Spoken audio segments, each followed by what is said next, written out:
Well, welcome, friends. My name is Anton. I'm broadcasting from Ambler, Pennsylvania, and I'm the technical support for this broadcast. And according to my watch, it's time for us to begin. But before we welcome Andrew to the presentation of Just Friends, I'd like to just cover a few housekeeping topics with you at first. To note that up in the upper left-hand corner of your screen is a chat box, and feel free to post questions and comments there and keep the conversation going as you've already started.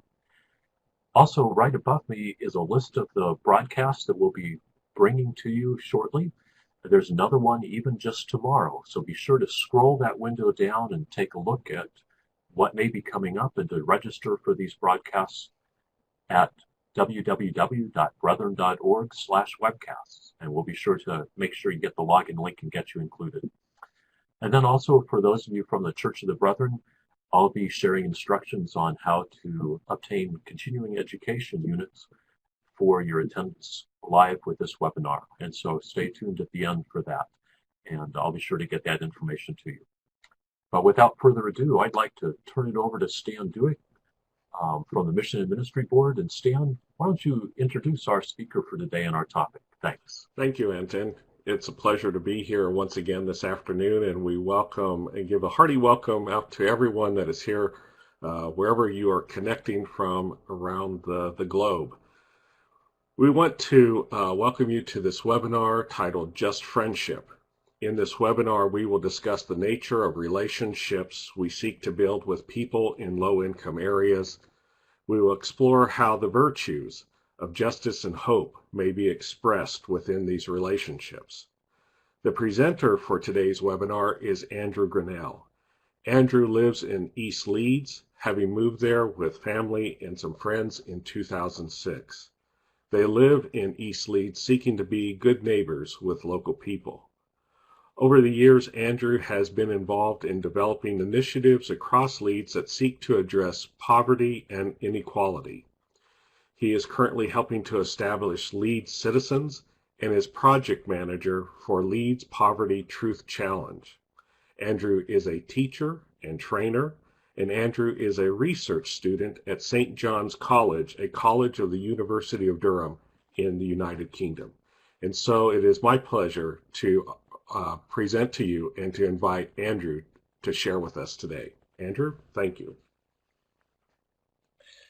Excellent. Good evening if you're in England, and I guess good afternoon if you're in the States and Canada, and I guess it's morning, afternoon, or evening wherever else you are in the world. And it's really good to be here. My name's Andrew. It's kind of weird talking to a computer screen, it has to be said, because I guess my natural style is more conversational. And so my ultimate kind of philosophy is that the wisdom is in the room, and at the moment there's only me in it, so we'll have to use the virtual room of this webinar, and so the wisdom is with us all, and there hopefully will be some spaces for your comments, your questions, and your own insights throughout the rest of this webinar. Just to give a bit of an overview of where I would like to take this, I want to start by situating this conversation largely in my own experience and in my own situation. Then we'll take a bit of a break to receive questions and comments. Then we'll think, I want to outline a kind of theoretical proposition for you about how we might understand what friendship is about in this kind of setting. Again, there'll be some space for comments and questions and insights. And then after that, I want to propose just a possibility about how we might seek to embody particularly justice within friendship. My background is that I am born and bred Salvation Army, and after finishing music college, I spent a number of years working for the Salvation Army on a national level. It was through that that I discovered the city of Leeds, which for those of you outside of England, and for those of you inside England as well, it's a city in the north of England, in the People's Republic of Yorkshire, which we are all very proud of living within. And about 8 years ago, Stan alluded. We moved from London, we moved 250 miles up the motorway or the freeway to the city of Leeds. My family, another family, and another guy, as a kind of Salvation Army community in this particular neighbourhood. When we arrived here, we were given a gift, and the gift was a DVD of about 50 different people that were talking about what life meant and what life was like in our neighbourhood. And it's been an incredible kind of source of material for us at that stage to begin to unpack what it meant to move into this neighbourhood. And so before we talk about what friendship is, I'd like us just to spend a bit of time just watching just a 5 or 6 minute clip of this video. Now, please hear this. This is not for the faint-hearted. Some of the language is quite local, shall we say, and I hope that you won't be offended by it. I guess in some ways it's just the way that some of the people talk around here. So please cue the video.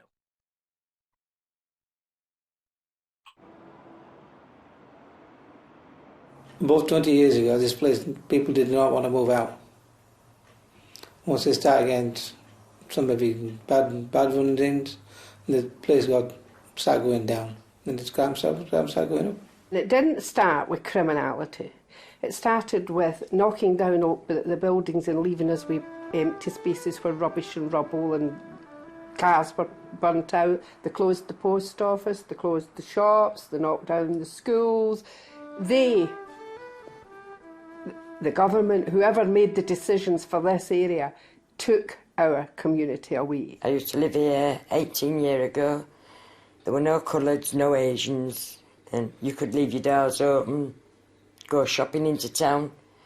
Can't now, though. When we moved here, you see, first of all, I mean, honestly speaking, Najat, my wife, didn't like the area. She was shocked. The latest amount of news that's happened, and they think it's like that all the time. I don't think it's that bad round here. Around here it's a really bad area. If you can't stick up for yourself, you will be bullied and bullied till you get put out of this area. Well, when I was younger, like, everybody stuck up for each other and that. But now it's all changed because everyone's carrying on with each other. In most walks of life, 50% of people would be uncomfortable with change, full stop. This area is not typical for what is called diversity. This is could be classified as white area. It's not all just white anymore. You know, there's different races, there's posh people, there's people from Ireland, there's all sorts of different ones. When we first moved in, our street there's like no black people, no people from any other background. The only people that came from like any other background other than like white working class was the people that own shops. In this street, I think that's a black couple over there. There's a couple higher up. I think they're 3. There is more immigration into the estates, because there has to be, because people have to go somewhere, and if you've got empty properties, that's where people go. And this is an area that is mainly of social housing. People have got the right to live, you know, where they want to live and what colour they are, it doesn't matter. If you had a group of red things and there were a few blue things, they stand out more, don't they? So when you have a group of whites and you see a few blacks, they stand out a lot more. Why do you think they're coming? Because of out stuff and out starvation and that, and come over here for a better life. I have a problem in my country, a political problem. I'm coming here, England. They come here from other countries because maybe their families will be here. There's just chances here. I mean, more chances and proper opportunities for people to go ahead with their life. It's good for the area because it's building diversity, it's building bridges to other parts of the world, it's bringing in new workers to the area, and it's encouraging people to get a sense of community. Round East End Park, everybody knows everybody, do you know what I mean? But like more people are coming in and you don't know as many people now, so you've got to be more careful. If you see somebody stranger walking, give a second thought. Who's he? Where's he from? Why is he here? I've never heard anybody say, when these houses have come empty and blacks have come in, I've never heard anybody say, really, oh, you know, look who's come to live there. The people who are moving up to the estate, they're taking over. We don't like it. Eastern Parkers and that, we don't like it. What's the, you know what I mean? What's the point in coming onto an estate thinking you can rule it when it's not your estate? They're just getting they're getting shipped on here, left, right and friggin' centre, and it's not fucking good. It's taking a piss, and it does my head in. You know what I mean? It's like your own head is getting swept out from under your feet, and it fucking winds me up. Do you think they want to be here? Well, they must do, because they get easy life, you know what I mean? Claiming benefits. I've never claimed no in my life, apart from sick pay. They fucking take everything. They get free cars, free phones, free housing, free food, free everything. And then when we go to try and get a claim of fucking benefit, you can't get it, because they've all got it. Why are people so frightened of change? It's been the same for a while. It's been the same for a long time. I mean, you get people that get up and have the breakfast at a certain time in the morning, especially in an older generation. They go to bed at a certain time. They read the newspaper at a certain time. And it must be very difficult for them to change their routine. Excellent. I hope that most of you managed to get some of the content from that. I guess listening to that in the remote parts of the world where you are, it might be difficult to fully kind of comprehend what is coming out of that DVD. I guess what we discovered was a neighbourhood that had lost a sense of its identity and was coming to terms with people that were just being moved into it from all over the world. What was a very white Irish community, Irish by background heritage community, was now becoming much more multicultural, and there was a real sense of struggle for people to be able to understand that. We moved in, and within a few days, my middle child started at junior school. And I remember going one of the first weeks to that school and taking her into her cloakroom to change her outdoor shoes into her indoor shoes. And so she sat on the bench and I knelt down before her to change her shoes. And as I'm doing that, the person next to her says to her child, who's just started school and is 4 years old the same week, and she says something along the lines of, if you come home tonight and tell me that you've been hit and you haven't hit that child back, I will hit you into the middle of next week. Now you can imagine, I didn't know what to do with my hands, whether to put them on the ears of my child so that she didn't listen, or the ears of the child, or the mouth of the lady as she kind of shared her wisdom. But I remember thinking, my goodness, this place is very different to the place that I'd left in the southwest, the nice leafy parts of London. And the danger of thinking through low-income areas or deprived areas, or however you want to describe them, is that we just focus upon those stories. But in our time here, there have been plenty of experiences where actually we've discovered things that are just wonderful, and actually everything that you would want from community. About a year after we arrived, our front door, literally as you come in front of you is the stairs up to the upstairs, and then to the left is the door into the main living room. I came up from work at night and I walked in through the door and then into the main room. As I did, my 7-year-old son, as he was at that time, runs past me, and I assume he runs up the stairs. He's playing hide and seek. I'm talking to my wife about the things of the day, this and that. And about 15 minutes later, we think, where's Isaac gone? Because Macy, his sister, had long given up the game of hide and seek. And so we said, where's he gone? Where's he disappeared to? So I decided to go upstairs to discover where Isaac might be. I went into his room. I went into the bedroom and couldn't see him anywhere. And I thought, oh, I wonder if he's even in the bathroom. So I went in the bathroom, and no self-respecting 7-year-old boy goes into the bathroom. But I went in, and he wasn't there either.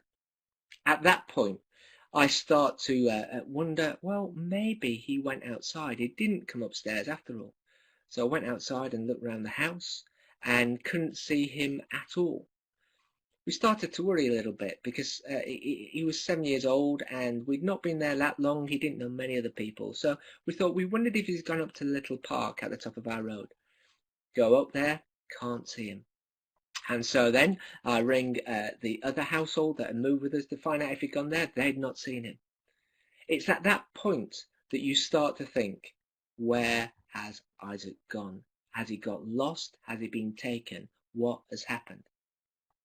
It was quite a remarkable experience because within 10 minutes there were about 40 or 50 different people from our neighbourhood travelling around, running around trying to find my son. We rang the police and they got involved in the search. And I remember walking down one street that's a little bit notorious in our neighbourhood with a guy who was definitely worse for wear from drink say, have you seen a little boy who's got ginger hair? And I'm like, that is my son.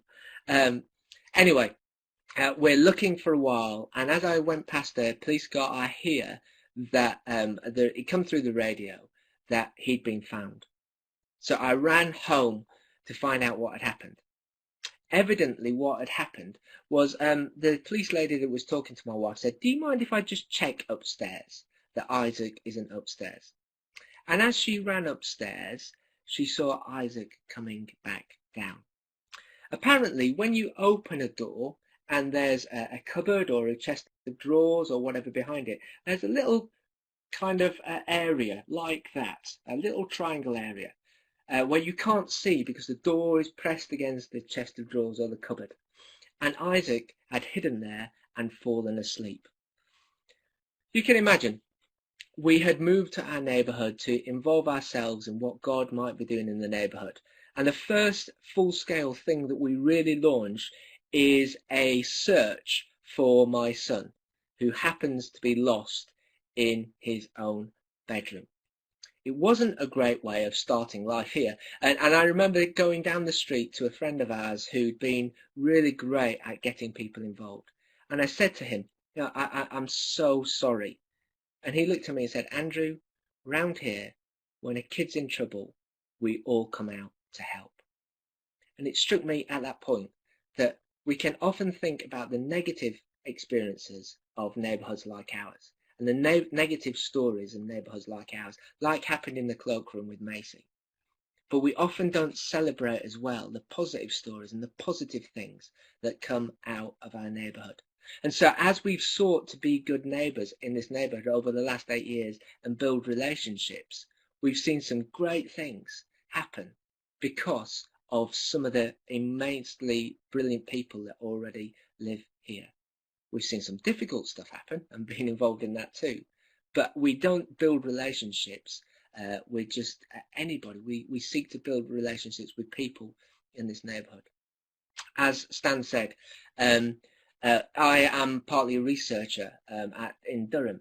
And one of the things that I've done recently, about a year ago, was to interview 8 different people who had relocated to neighbourhoods like myself in our city. The idea was to ask them, what do you think you're doing by living in that neighbourhood? I interviewed them and then got them together to kind of categorise some of their answers and to kind of come up with some themes. And they came up with a very interesting thing. They talked in the language of a musical score. They said that actually living in these neighbourhoods, seeking to be good news and build and be kingdom people in these neighbourhoods was like a musical score, where the melody is about telling and embodying the story of Jesus. Sometimes that's quite improvisatory in doing it. The middle parts, the alto and the tenor lines, as we call them in England, are about working together and co-creating and kind of knitting things together, working with local people and seeing things develop. They described it at points like a jazz fusion of different styles where there's almost mutual transformation. But they said, and this is the most important thing for our conversation here this afternoon, is that actually the bass line, the bit that the whole music score was built upon, is a sense of relationship, about relationship building, and that the melody won't sound, the co-creating middle harmonies will not work unless there is this baseline of relationships. One of the participants said this, that the importance of relational work on not being a solution to anything, but being part of a journey with people and a community, my community. Somebody else said, it's like walking alongside somebody. And there was a real sense that these relationships weren't one way. There were relationships of reciprocity. They were relationships where we give, but we also receive. They reflected upon the fact that proximity, being close to people, was fundamentally important. And they also commented on the fact that actually in these relationships, there were lots of different surprises. Surprises about the different kinds of people that they meet, the different kinds of situations that they find themselves, that there were ultimately surprises. They also talked about tension points, that actually sometimes, rather than being the baseline, relationships became the bottom line. They were like, actually, that's all we're here to do, is just build relationships, rather than them just be the foundations for other things. They also reflected upon some of the barriers to relationships. Some of the barriers could be in their own kind of theological makeup. Some of the more evangelical members were like, well, relationships is all right, but actually it's got to be about telling the gospel. And they were wrestling with the tension that that barrier might create. Others were wrestling with the barrier of, actually, we should be more strategic, that actually sitting and having a cup of tea with somebody and just building a friendship isn't enough. Others were actually saying, actually, sometimes limits and barriers are a good thing. One of the participants was a Franciscan friar, and he said in his tradition that there was a call to not start their own thing. That barrier, that limit, meant that they had to join in the work of other people to build relationships. So I want to suggest to you that actually one way of looking at how to live in a neighbourhood like this is to focus on friendship and on relationship building as the kind of building block from which other things may flourish. This was really accentuated to me recently. One of the things that we do in our neighbourhood is have a meal every Wednesday lunchtime in a little kind of old church hall. And it's a meal that we have with lots of different people from the 3 or 4 streets around the church hall. Many of those streets are like bedsits, where people that come to the meal and people that live in them, often in very small housing, 4 or 5 different blokes living, often with issues around addiction, whether that be alcohol or drug or various other things, or mental health. And we sit and we have a meal, and they come and they help to make it, and then they pack away. And in some ways it's kind of a bit of a family time where we all gather together. I was in a professional meeting talking about addictions in our neighbourhood, and there were all different agencies and professionals there, and I'd been invited just to be a part of it. And somebody asked me to talk about our meals, and I spoke and explained what we did and how it all worked out. After I'd finished, the kind of head, I think she was the assistant head, of addictions within our city, within the kind of city government, the city council, she said to me, so what is the outcome? What is the point of these meals? And I looked at her and just said, it's just about friendship. And she said, yeah, I know, but surely there's more to it than that. And I said, no, it's just friendship. Because actually, those guys may have many, many, many issues to deal with. But one of the biggest issues is the fact that they are alienated and have very few opportunities to spend time with one another and build friendships. And so in some ways, that's a long introduction to both situate this conversation in my context, but also to kind of help you understand how I would want to suggest that any kind of response to poverty or deprivation within a neighbourhood like ours starts with just friendship. Stan, Anton, do you want to have a little chat about what's on the chat box? Well, very good, Andrew. I feel we're off to a good start here. Just to share some comments. One is, could you perhaps define a little more the difference between friendship and relationship? And the reason is Alexandra raised the question, trying to find it.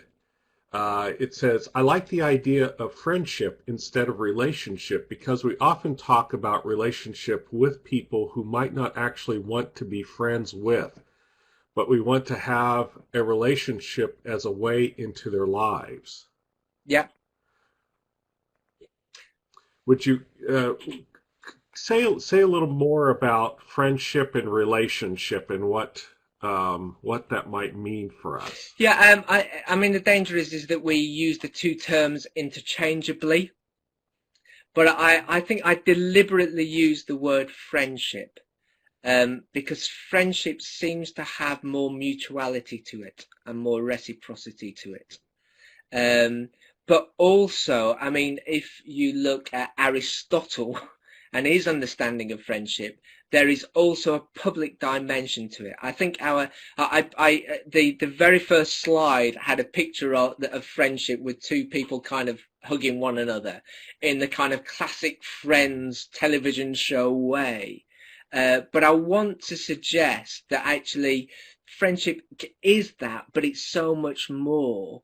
And it's about actually, and as we journey further, hopefully it'll become clearer that it's about actually a mutuality, a reciprocity, a kind of being with, to use a phrase that I will be using, but also a recognition that I'd want to see restored to friendship the fact that that is a kind of public relationship. It's not just something that happens behind closed doors or happens on a couch in a coffee shop. It's a public relationship which builds good, builds towards the common good of society.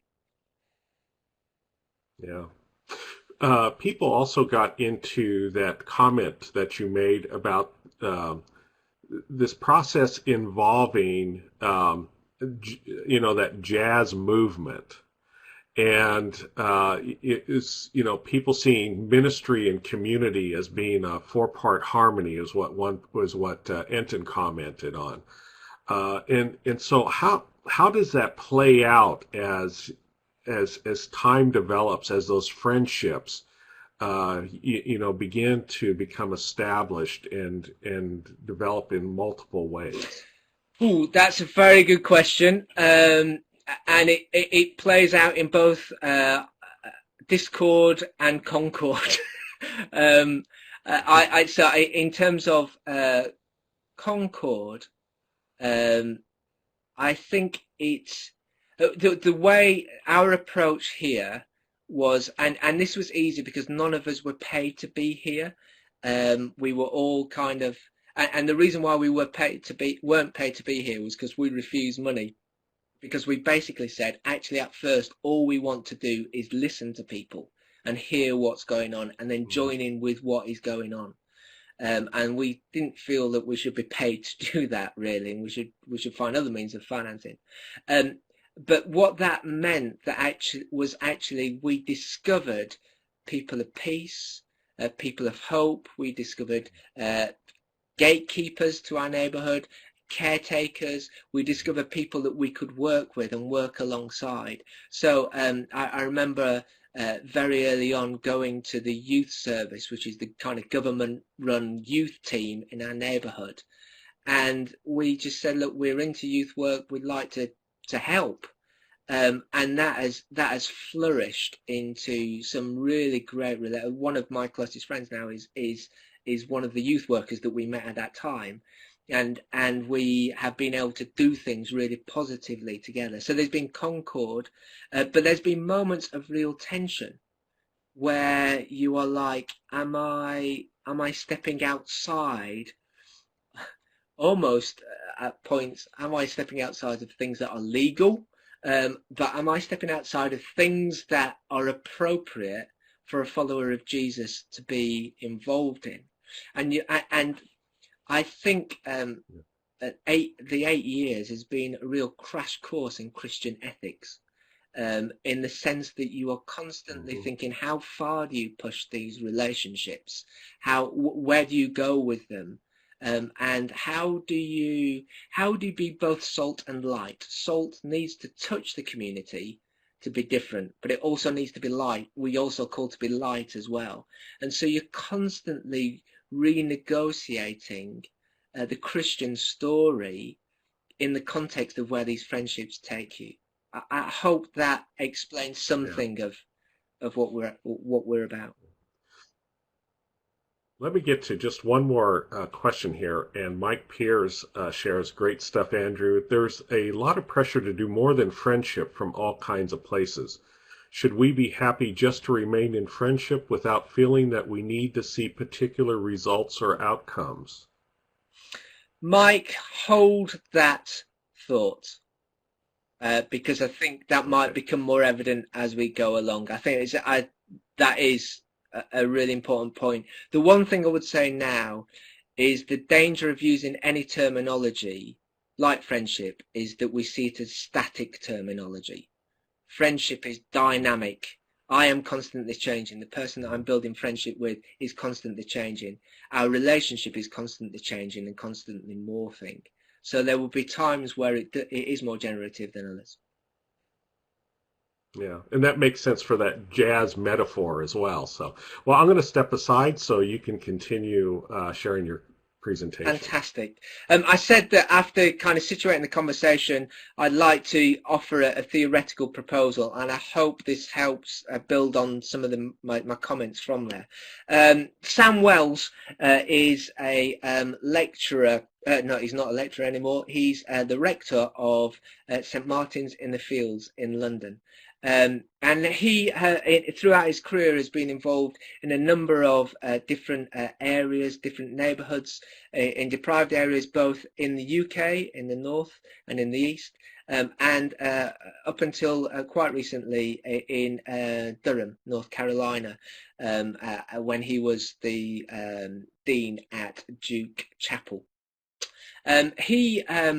He's written recently in a book called Living Without Enemies, and in another book which comes out next year, Nazareth Manifesto, about the problem of poverty and how, as followers of Jesus, we should seek to respond to it. Sam kind of sets up these two different metaphors about the problem of poverty.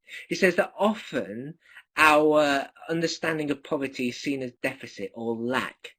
So poverty as desert. People are poor because they don't have enough. Or poverty is defeat because they are simply those that lose in society. Or poverty as a dragnet. He obviously wanted these to rhyme with one another.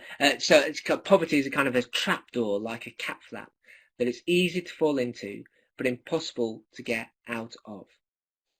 But then he says that there may be a different kind of metaphor that is more helpful in helping understand both the nature of poverty theologically and then how we might respond to it. So rather than metaphors of deficit, he talks about metaphors of dislocation. So where poverty is a dungeon, it's almost like a kind of incarceration, where poverty is a disease, or where poverty is kind of like desolation.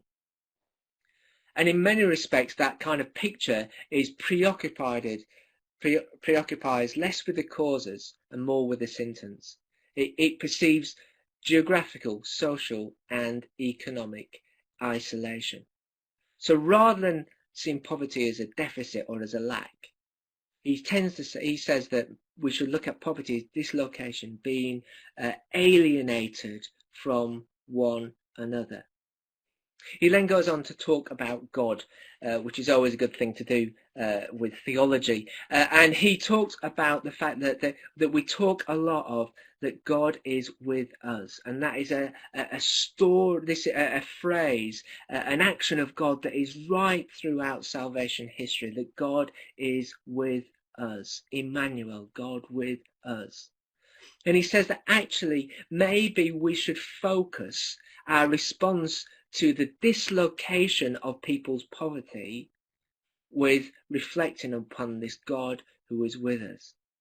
So creation doesn't become an act of, does he do it for himself or does he do it for humanity? He does it in order to be with, because he always wants to create to be with.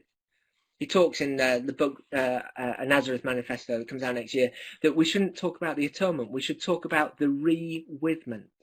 That actually is about being with it. The atonement is about God being with us, so he re-withs us. And that eschatological vision that God one day will be leading, that we will all be with God and with one another. He said, out of those building blocks, this idea that the problem of poverty is dislocation, and out of this recognition that God is with us, that God creates us to be with us and wants to always be with us, that we then start to say, well, how do we as God's people respond to poverty? And he uses 4 different metaphors for this.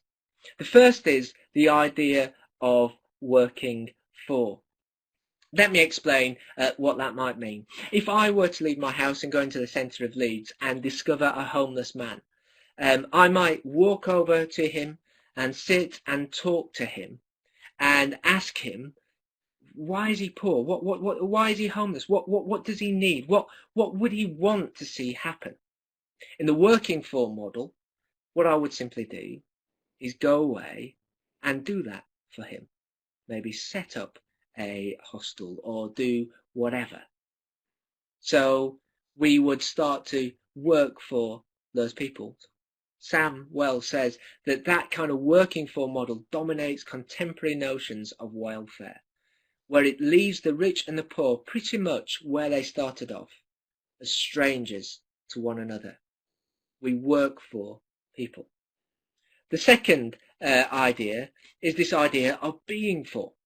So once again, I go into Leeds, discover a homeless man. And rather than kind of saying, oh, let's go and talk to him, I think this is ridiculous. I live in one of the wealthiest countries in the world. In fact, one of the wealthiest cities in the wealthiest country, one of the wealthiest countries in the world. And we have people who do not have anywhere to live. That is wrong. So I might come back home and write a letter to my MP, my Member of Parliament. Or I might blog about what an abomination it is and how we should all do something about the problem of homelessness in the country. I am being for that person while never building relationship with them. In the being for notion, the church recognises the problems and seeks to advocate on behalf of those who are poor, either through prayer, argument or political action. And for Wells, this is problematic. He says the fundamental problem with being for arises if it becomes clear that all those sophisticated judgments are yet to issue in any kind of significant interpersonal relationship. The third metaphor, or third model, if you like, is working with. You get the idea. I'm in Leeds City Centre and I meet somebody that's homeless. Here I sit and listen and I find out what their problems are. And rather than going away and saying, what can I set up for you, or what can I set up for you, I simply say, okay, what would you like to do about that? And how can we do that together? I work with the people, with the person, to respond to poverty together and to respond to their situation. The working with model concedes that all people have something to offer and that they can provide solutions to their own problems when the church works with them. For Wells, this is preferable to working for notions, and that all are involved in owning the problem and finding a solution together. But for Wells, the problem is that we see it as a problem, that we've got to sort this situation out, rather than a kind of metaphor of dislocation, which is we just see the person and we respond to them as a person with them. And that leads to the last model, this idea of being with. Once again, I go into the city centre, I discover a homeless person, I sit with them and I talk. And I hear their life, and I allow them to ask questions of my life. And we have time together, and we spend time building a relationship together. For Wells, this is the kind of Christian move within responding to poverty. He talks about it as presence, as a mystery, as we discover one another, as a sense of delight. He talks about it as participation, as partnership with one another, and of seeing glory happen. And so I guess in some ways the kind of framework that I'm suggesting to you is that actually we move from working for dominated models of how we respond to poverty to being with models. For our experience in East End Park, which is the neighbourhood that I live with, it has meant that we've focused less on success of getting things done, of sorting things out, and more upon faithfulness to this kind of story, which calls us into deeper relationships with other people. It's meant that at every first Sunday of the month, our house is open and 50 odd people kind of come together just to eat with one another, because we've discovered that actually there are a few places where people can be with one another in our neighbourhood. In 8 years, 7 public houses have closed, where people used to gather and community used to happen. It's also meant that actually we've discovered hope within people. When you're not trying to fix people, and when you start to realise that actually your job is just to be with them, what you start to see is them building up a sense of self-esteem and a possibility of actually seeing something different in their own life. It's also meant pain and difficulty, as we recognise that actually sometimes being with just doesn't feel enough. One of the guys that we have spent a lot of time with is a guy that lives in a van, sometimes in our neighbourhood and sometimes in the south of the country. And there have been times sat talking to this guy and just realising the pain and the difficulty of his life that he's experienced. And I remember one time particularly just feeling at my wit's end and not knowing what to do. And I rang a friend, or a friend rang me, I can't remember which way, and she said, "You sound so down." And I explained the conversation that I just had. And as a wise Anglican vicar would, she said, "Andrew, your job is simply to hold out the hope. You just hold it, and you hope that some of that hope somehow splashes onto him." So that's our theoretical proposal. I guess it would be good, again, Stan, if anybody's saying anything. I'm not quick enough to read everything in the chat box. So if there is stuff that would be good to talk about. Yeah, there's some good things being stated here. Alexandra asked the question. Could it be that being with is the best solution, but in some cases working for or being for are needed, because sometimes we can't be with people who are experiencing poverty or suffering? Yes, I think without a shadow of a doubt, and I've overstated Sam's case. And Sam would also, and you have to buy his book when it comes out, because he develops this more in a Nazareth Manifesto. He talks about the life of Jesus and says that actually there are times where Jesus is working for. He says, that is the Holy Week in some ways, where Jesus works for humanity. He says there's 3 years of Galilee where he's working with, but then there's the 30 years of him being with, and you can't work with and you can't work for unless you've been with first. So he says that there are moments, but Sam is very critical of the being for, because he says that actually, where is the relationship? Where is the connection point? And if we are to imitate Jesus, then there is always that connection point first. Anton comments, he says, I'm pondering Alexandra's comments, and perhaps there are different roles we need to play in the body of Christ. How would you respond to that statement? I think there are different emphases that we need to place. But I am concerned that sometimes that can be a get out clause for people who kind of say, oh, I'm just good at fixing things. I'm good at sorting things. And to be quite frank, you know, I'm from the Salvation Army. I am the 4th Emergency Service, which will make sense to the English people, but maybe not translate across the pond. I am about fixing things. Actually, we can hide behind that and not recognise the gift. I think we miss out if we kind of say, that's just our job, we'll do the working for bit. We miss out in our own lives. My life is people will say to me, what's changed in our neighbourhood since you moved there? People outside, you know, Christians you speak at events or whatever, or training. And I will always say this. I will say that we can point to some things now where things are different, and they may or may not have happened if we hadn't been here. But the biggest change that has happened is the person that stands in front of you, or the person that is on the screen at the moment. That's the biggest change. And I think when we hide behind working with models, we can miss the joy and the pain and the transformation that happens when you at one point just go, I am just called to be with this person.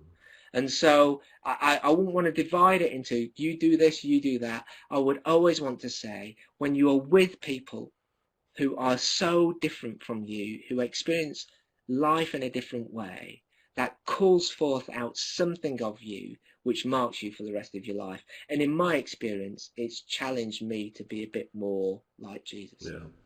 It would seem like moving into that fixing element, and the fact that we move into it so quickly seems to also limit our spiritual vulnerability and our human vulnerability of recognizing that who we are in any given circumstance.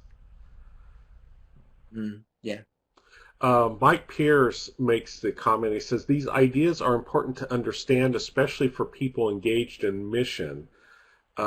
But learning to be with practically takes a lot of learning. What are the main ingredients? Oh dear. Listening,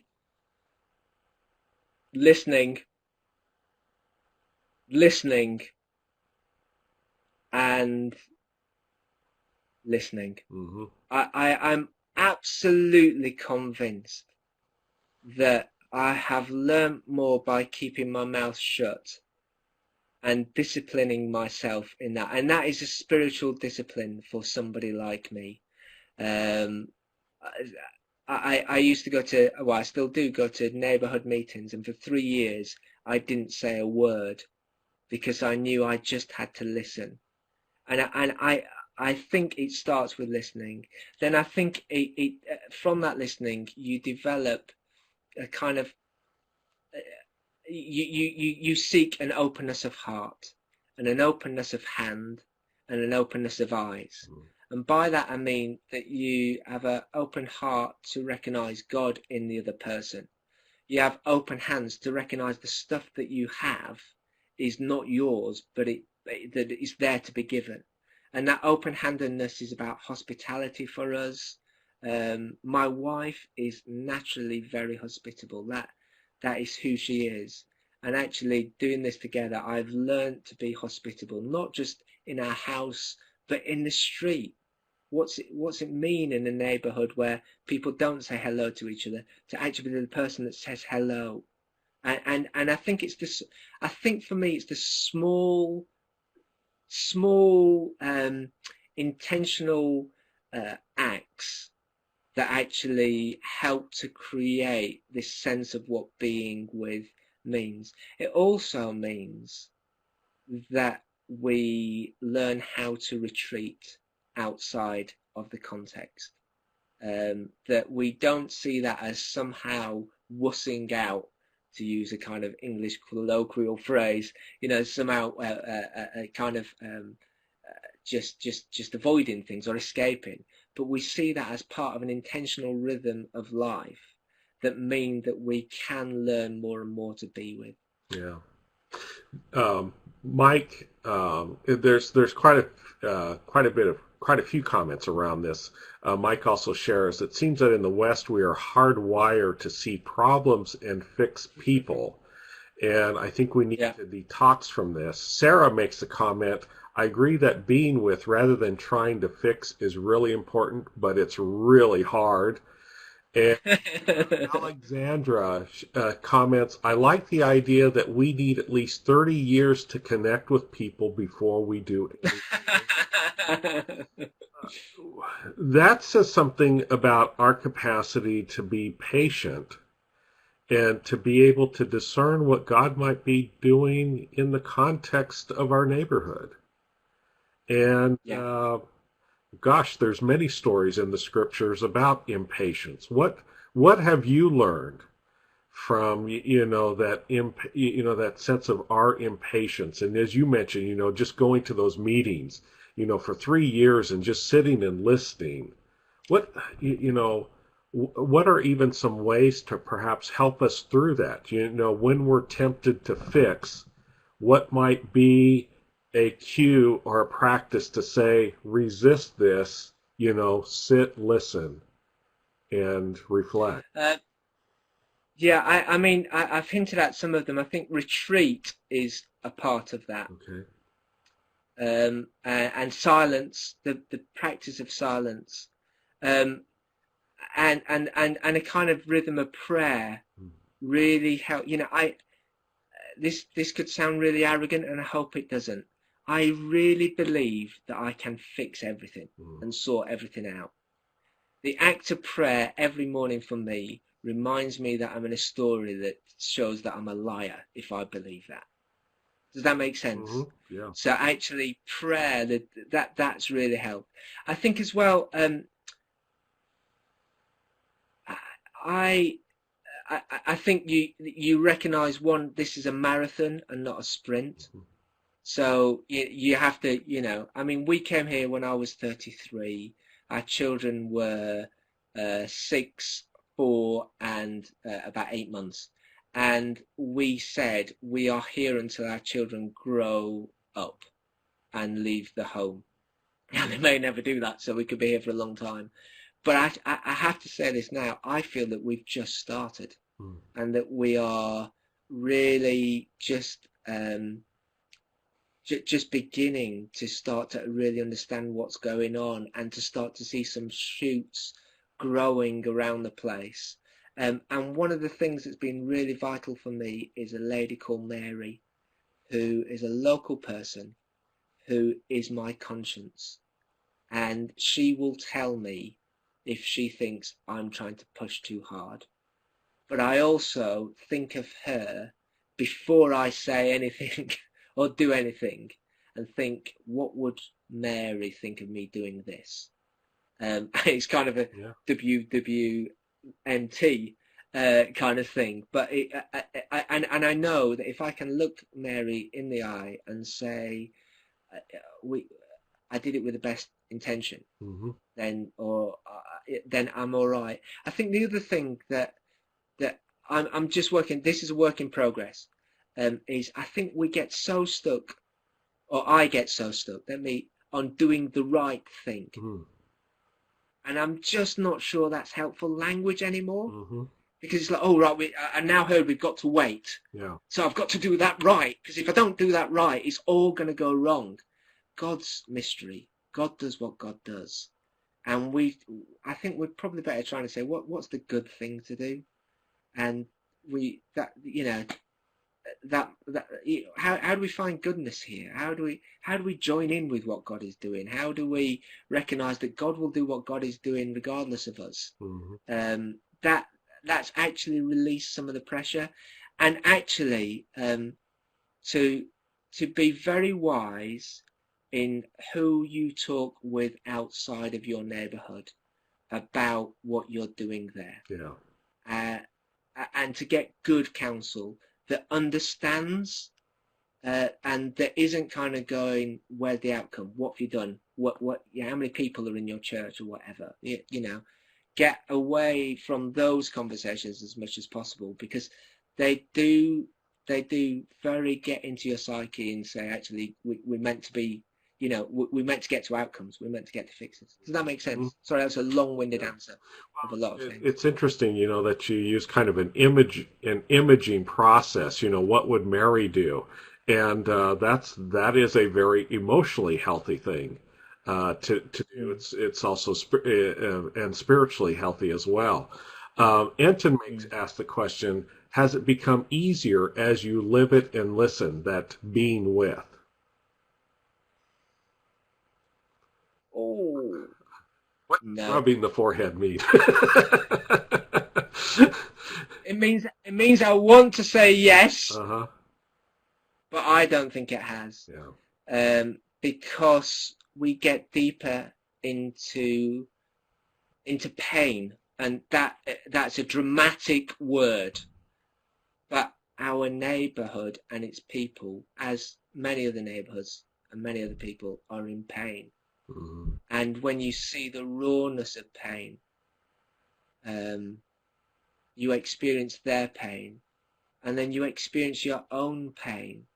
And you want to do something about your own pain, so that when that's resonating with somebody else's, you want to do it.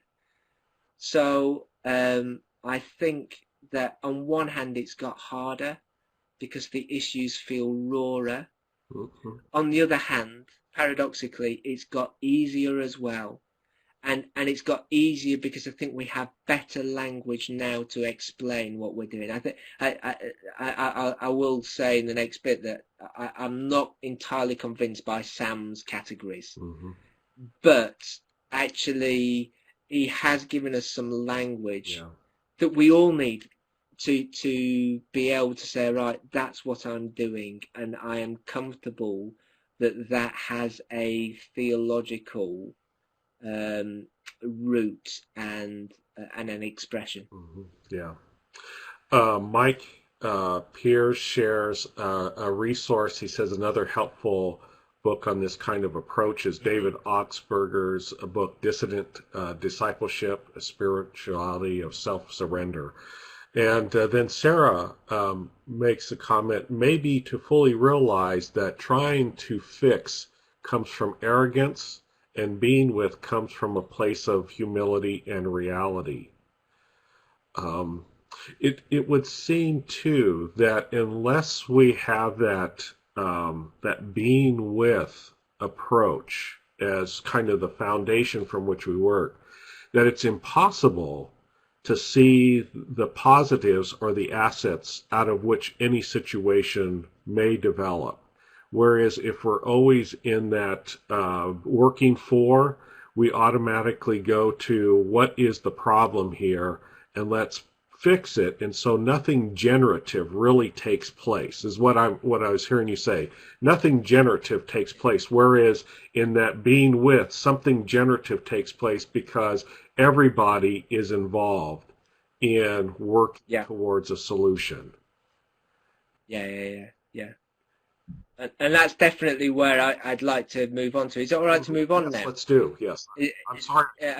Because No. Yeah, it's fantastic. I guess one of the challenges of being with, for me and for the framework, I mean, there's a number of challenges, but I won't bore you with them all, is that some things I think can be lost if we see if being with becomes very static. And I don't think Wells is proposing that. But I think one of the things that I would want to see generatively out of friendships is a sense of justice. Now, for Wells, this is where I would start to disagree. For Wells, he won't talk about issues of justice outside of the church. If you want to know what justice is, Wells says, look at the church. But I want to see something that's not just about what the church does, but something that is generative for the friendships that I form that exist within society as a whole. I'd want to suggest that actually, if you start thinking through justice from a being with perspective, that some of our old Christian notions of justice start to change. For instance, we talk a lot about being a voice for the voiceless. But if you're with people and you're being with them, what I began to notice is that actually we don't need to be the voice of the voiceless. Actually, those people that we sometimes perceive to be voiceless have voices of their own, which they can give real adequate kind of expression to their situation. One of the projects that has emerged from our time in Leeds is a project called the Poverty Truth Commission. The Poverty Truth in Leeds. This was originally done in Scotland, the Poverty Truth Commission, and it started about 5 years ago, where a friend of mine was running this programme. At the end of it, he showed me the outcome. There was a little kind of booklet of what had been achieved.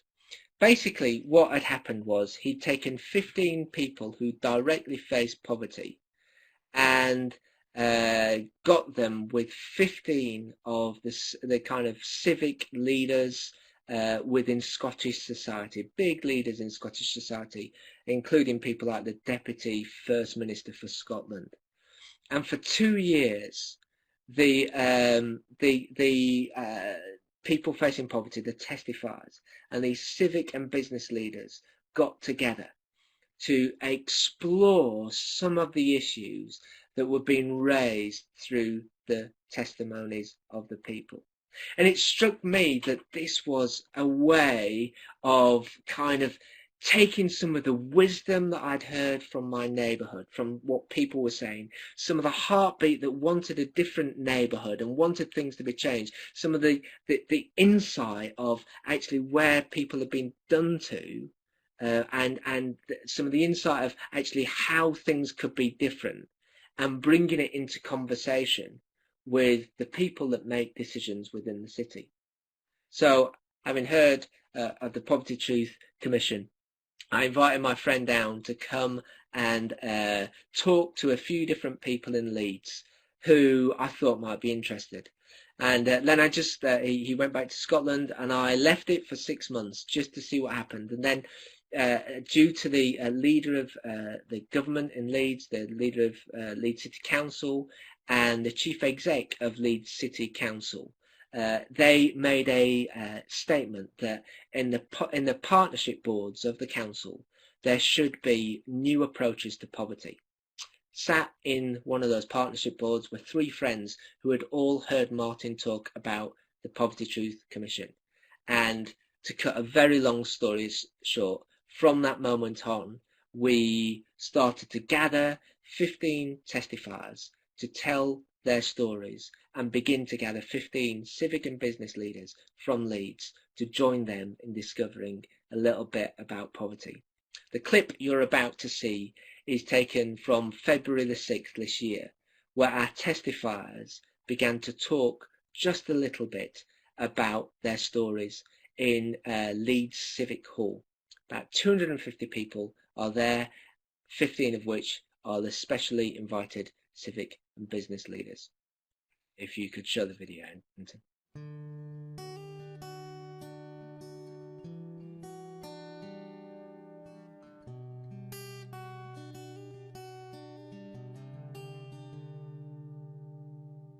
It's a great privilege to be able to welcome you all here today. A coming together of the people of Leeds so that we work together for a society where there is greater equality, where we do all that we can to tackle the issues of deprivation. Poverty doesn't just happen, and the widening gap between richest and poorest isn't simply inevitable.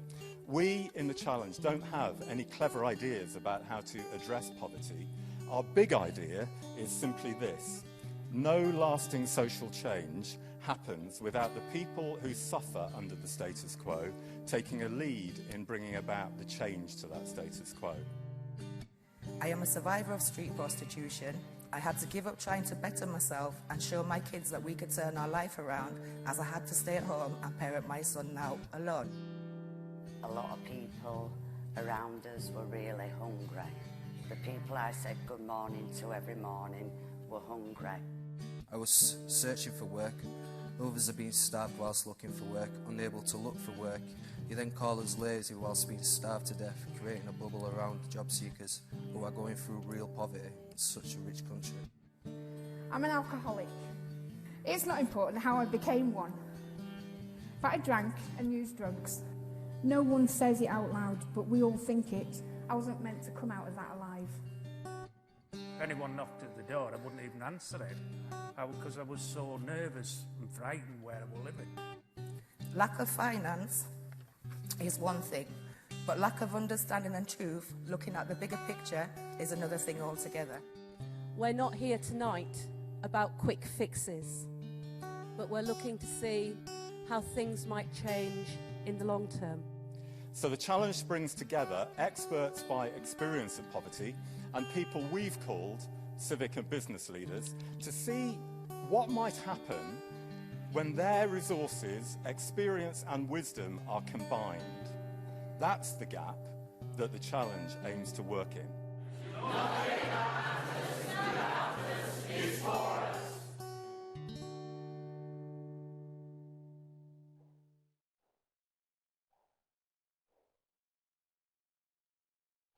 Excellent.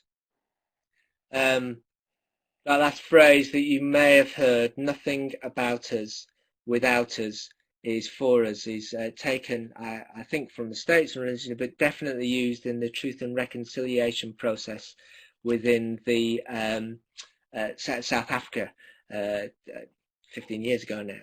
And in some ways that's been what the Poverty Truth thing is about. It's been about taking the lived experience of people and working it with people who have the ability to make some significant changes within our city. And what we've noticed is that actually how people have listened has started to change. Often when we listen, we just download information. And we kind of listen to people and kind of say, you know, you just need to hear, to get this kind of fact or get this kind of idea and take it away. And when we listen like that, we're listening for things that we want to hear.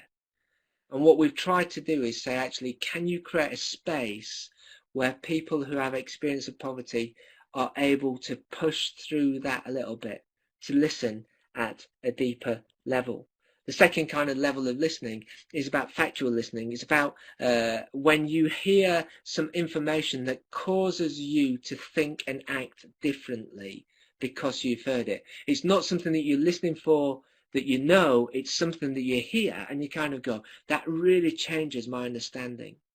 So in the presentation at the City Hall, it was fascinating when one guy, Darren, who you saw a brief clip of, who has had sanctions by the kind of government, which meant that he cannot at points have been able to receive some of his money.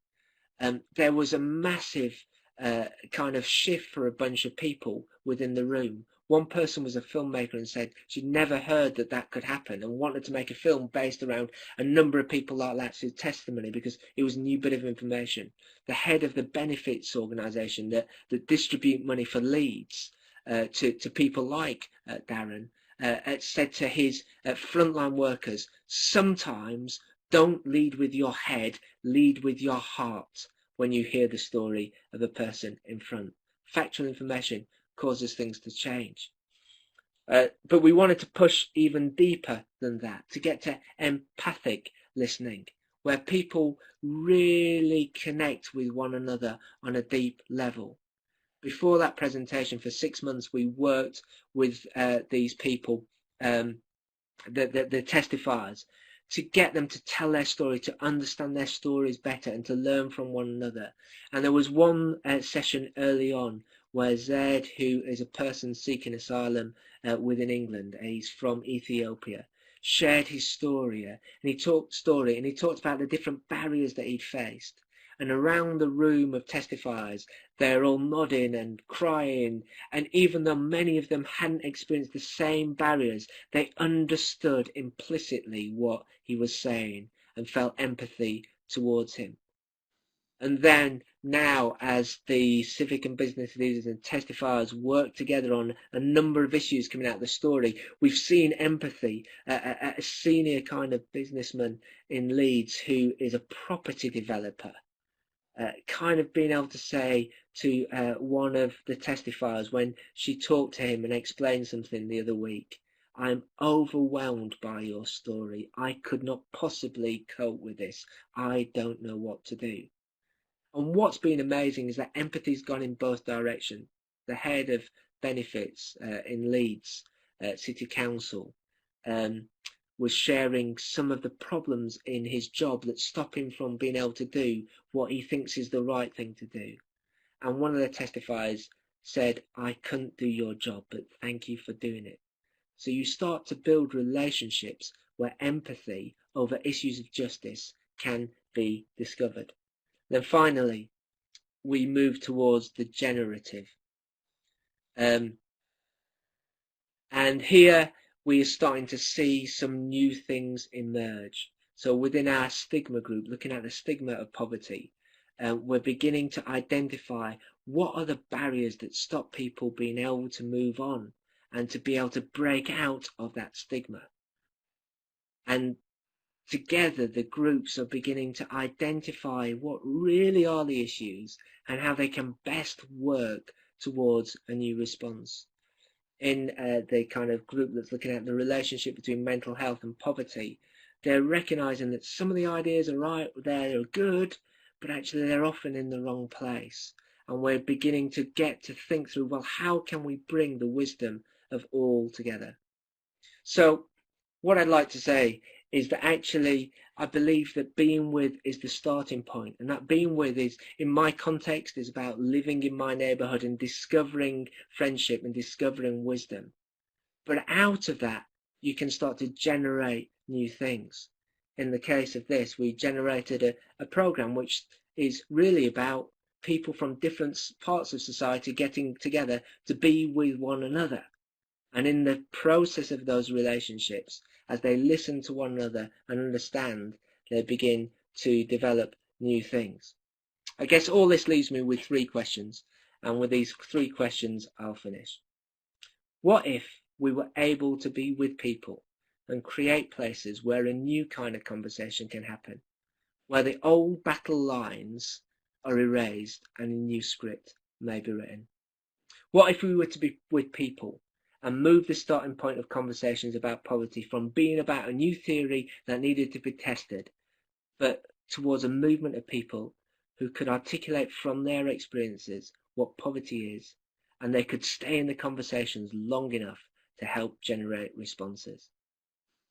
And finally, what if people start to meet as people, regardless of social position or role, and use their abilities together to discover new ways of being with one another? Is this where being with may take us? Stan, what are people saying in the chat box? Well, thank you, Andrew, for such a wonderful presentation. Before we go on to some of the comments in the chat box, I'm going to invite Anton in just for a moment so he can take care of some of the housekeeping duties that in order to wrap up, just in case some people need to leave. And so, Anton, will you come and share with us the information that we need to hear before we close out this webinar? You bet. Andrew, I'll invite you and Stan to stay live there so that you continue with the questions soon. I'm just putting up 2 quick polls. One, the first is, how helpful was the presentation, the content, and the learning? And the second is, how well did you like this webinar format, this online meeting space? If you could just answer those 2 questions, that'll keep us going. For those of you that wish continuing education units for this event, the instructions now are there, and I'll go ahead and post a live link as well into the meeting. that you may want to not click right away. If you want to stay with us, go ahead and type any other questions you have, and Stan and Andrew will discuss them. So I'll step away and let the two of you take it away again. Thank you, Anton. Alexandra made a comment. I used to love that phrase from the Bible, but as I have, let's see, make sure I used to love that phrase from the Bible, but as I lived in my neighborhood, I have felt increasingly uncomfortable about it. Everybody has a voice, but some people's voices are not heard, and some people shout louder than others. Our job is not to speak for people, to take away their chance for speaking, but to listen to them. And to give their chance for a voice to be heard. And then Alexandra also makes a comment, is it deliberate that this webinar is called Just Friendship, with the double meaning of just, or simply friendship as well as friendships that are full of justice? Would you like to comment? Yes. Okay, yes. Yes, it is. It is, and it's beginning to look like my thesis title will also be Just Friendship. So it feels like everywhere I go it is. Yeah, no, it is. It is just about friendship, but it is also how do we seek justice within friendship. And then Mike Pierce asks,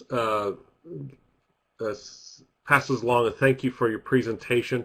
And then the question, where is Jesus in this, and how is it kingdom? How is it of the I'm assuming he's talking about the poverty truth thing. Let me make that assumption. Interestingly, it is not explicitly a Christian thing. So not all of us who were involved in facilitating it would necessarily subscribe to that view or lead with that view. However, I think it's one of the most theological things I've ever done in my life, in the sense that I think it has the hallmarks of what Jesus did, which was go to the powerful and go to the poor, and kind of create a space where they can engage with one another. So I think that Jesus and kingdom is in it, because I think the things that it's generating are good, but the fact that it is about people from very different perspectives learning to be with one another is a Jesus move for me. Yeah. People. I'm sure he'll pick me up on that. Mike also mentioned that this webinar is a part of the Urban Life track that we're doing with our friends at Bristol Baptist College and also the Anabaptist Network, Urban Expression, and a number of other partners in this. And so we want to thank Mike for his support in this, and also Jonathan as his support from the Church of the Brethren. There is a sense in which the approach of what I hear in terms of the testimonies, and also the approach of how the Leeds Poverty Truth Challenge is going about it, it's like it's almost like there's a way of appreciating life in all of this without going through a fix-it problem, but then allowing the different perspectives and the different voices to have a say in what those solutions can be, so it becomes very multi-voice rather than, in a sense, solely one-dimensional in terms of one party or one program organization telling everybody how to do it. How do you go about, what are some of the steps that you've experienced in terms of being able to capitalize on bringing out those multiple voices and making it such a generative experience? What are the methods? Oh, that's a very... Yeah, what are the methods? I think we have done a lot in circles. So literally have people sat around a circle, often with some objects in the middle of the room that might prompt conversation, and gone and asked a question and literally gone right round the room, and everybody has to respond to it. A second thing that we needed to do was that there is, without question, before we started, there was power imbalance in the room. And so the 6 months working with the testifiers to build their confidence in themselves and with one another meant that actually if there is a power imbalance now, it's the civic and business leaders that can be quite scared about the honesty and the integrity and the strength of that group. And so you're constant, but what we don't do is kind of pander to that a lot. And so we do things like people come in and they are known by their name, their first name, their Christian name, and that's it. So people are aware who's civic and who's testifier, but they're not aware, oh, that's that person that does that job. Now they do now because they've built relationship, but that wasn't what we led with. So we got labels out of the room. Does that make sense? So we did things like circles, we do things like getting rid of the labels, and we eat together an awful lot. Every time we meet, we eat together, because that's a way of humanizing one another and being and celebrating together. Live. Yeah. So they're just some of the things. I'm sure if I thought harder, there'd be a lot more. Claire comments, I like the idea that this commission lives out the reciprocity that you spoke about from Sam Wells' book. Both sides are touched by the experience. A lot of good observations. Andrew says, has done the webinar. Well, let me go to one other. I think the Poverty Truth is deeply theological. I like the idea of a space where people can engage with one another. This might be another seminar. And so are there other comments or thoughts that people have? Let me just make sure we're getting... Alexandra recommends that watch, if you're able to watch the whole video of the testimonies. Also, we've put up the online link for Leeds Poverty Truth. And let's see. I want to make sure we've covered everyone. I think that's about the questions that we've covered in the comments. Andrew, thanks for your leadership today. This has been fantastic. Also, we want to thank everyone that has stayed with us. It doesn't seem like we have gone over. The content was so rich. The presentation was so rich. The participation, the questions and comments were just excellent. And it made for such a wonderful learning and sharing experience. And thank you. It's been great. Andrew, is there anything that you'd like to say to wrap up our time? Go in peace and be with God, with one another, and with those who really need us to be with them. All right. Thank you so much. Thank you, everyone, for being